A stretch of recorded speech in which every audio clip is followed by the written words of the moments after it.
All right, I'm going to make a recording here for you. Sometimes you got to know when to walk away from a deal and when, too much is too much on one of these houses. So I have a house behind me here that you can see. I'm going to go ahead and flip the camera around. As you can see, I'm looking at the roof, the exterior siding. I'm going to flip that around for you right now. Have a nice neighborhood here with surrounding houses. But this particular house here is on the market for $295. They haven't been able to sell it. The roof, it's one of those old metal roofs, like that lead roof.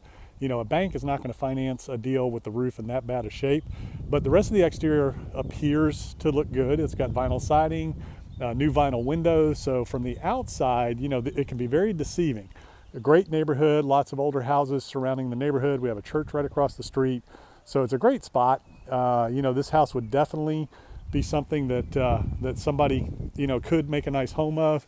The question is, how much money is it going to take? How do I go about looking at these houses and determining the value of the repairs that need to be put into it? So when you walk in the front door, you can see right away, right through the front door, you've got the stairs. That's always a bad thing, for people. It crowds that entryway. And this is an old 4-square kind of house.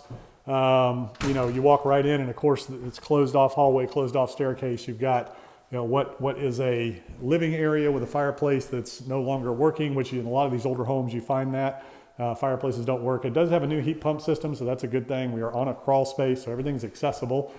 Then you walk into what was probably the dining room. At one time on the house, I think it was a kitchen, because you can see that little hole there. That's where the wood stove would have been originally connected, and that's a chimney in this corner right here that kind of runs all the way up through the house. So that's another area where you could save some space by removing all of that.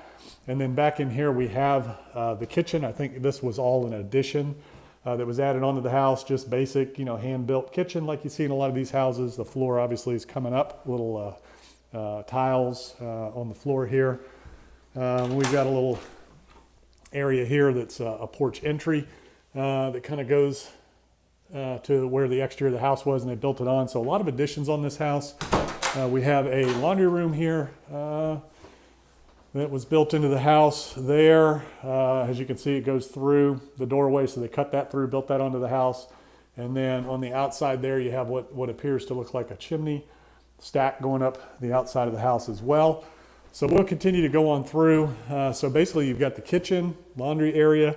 When you walk through the kitchen and you walk right into this dining room area, everything is closed off. That's that outside area there. Front living room area here. And then you walk into the hallway with the stairs going up.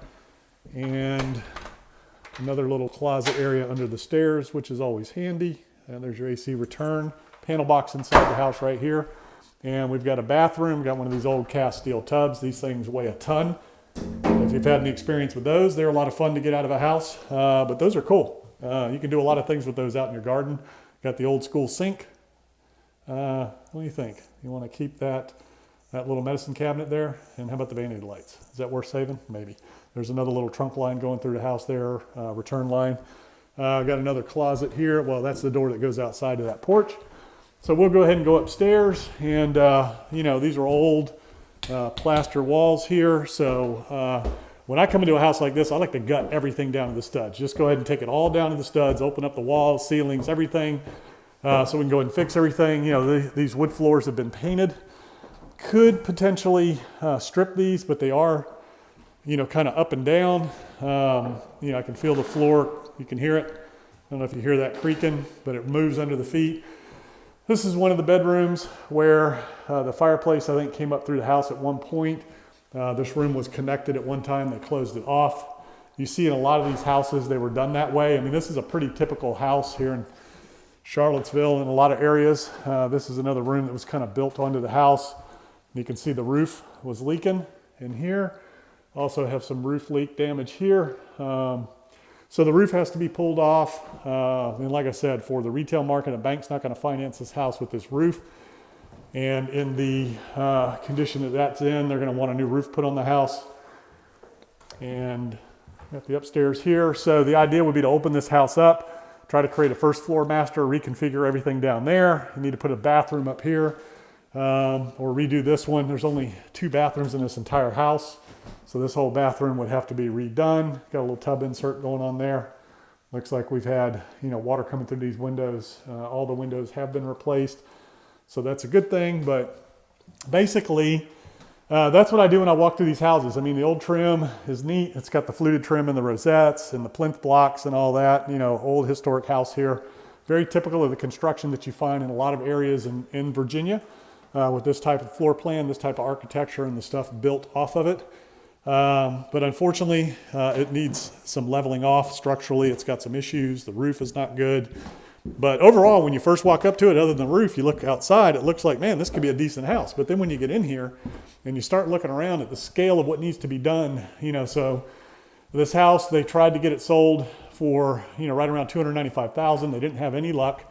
And so they've dropped the price a little bit. I got the call today from a realtor just saying, hey, there might be a deal here. So, I decided to come take a look at it.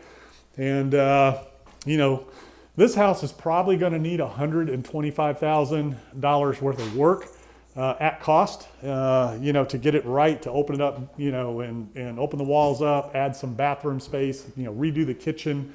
I would strip the vinyl siding off the exterior and redo it with a hardy plank siding for a more rich look. And then you might be able to sell this house for somewhere around, I'm going to say $395,000, just under $4. Might be able to get it up over $4 if we do a really good job. Some of the houses in this area have sold in the $400,000 plus range. So that's what I would do. I'd come in here, strip the siding, strip the roof, redo everything on the outside, inside, put a new kitchen in, open it up, add another bathroom, things like that. So it could be a great project, could be a good house, and ultimately you got to say, well, do the numbers work? So let's work it out. If you got $395 in the house, minus your commissions, which is basically going to be 6%. So let's say 4 times 6, right, is 20, or 4 times 6 is 24,000 for commissions on this, for the buyers and the sellers side of the equation. So you take that off, and all your closing costs, and let's just say it's $25,000. So you take that off the 395. Now you're at 370, right? And then minus your 125,000 in construction, so you're 370. You're at 270, and somewhere around 245 price point. And then you're going to have some, if you're borrowing money, you're going to have some carrying costs there. It's going to cost you another $10,000. So at the end of the day, if you pick this thing up for 200, you could probably only make about 30 grand on it, which isn't really worth the amount of work you got to put into this. So this house you'd have to pick up for 150,000 for it to make any kind of sense to redo the way it needs to be redone, for a major overhaul rehab, working the formulas that you would normally want to have a 25 to 30% margin in everything. So that's kind of how I look at them. I'm going to walk back to the house here, and that's kind of how I evaluate properties and look at it. Now the question is, could you wholesale this? Could you buy this? Do some things, put it back on the market? I don't think so. Again, the roof needs to be addressed, needs to be redone. You have a difficult time, a buyer's gonna have a difficult time getting financing with the roof the way it is.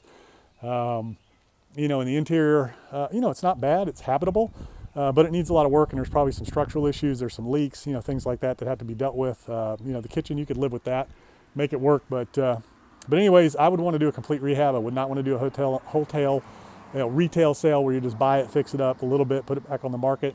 Would not want to do that on this house. So I'd want to get it for around 150, probably put 125, could creep up into the 150 range in it depending on what you're doing.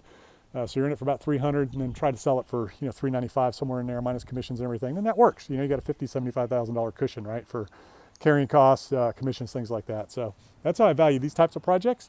And I hope you enjoyed it. We'll see you on the next video. Have a great day.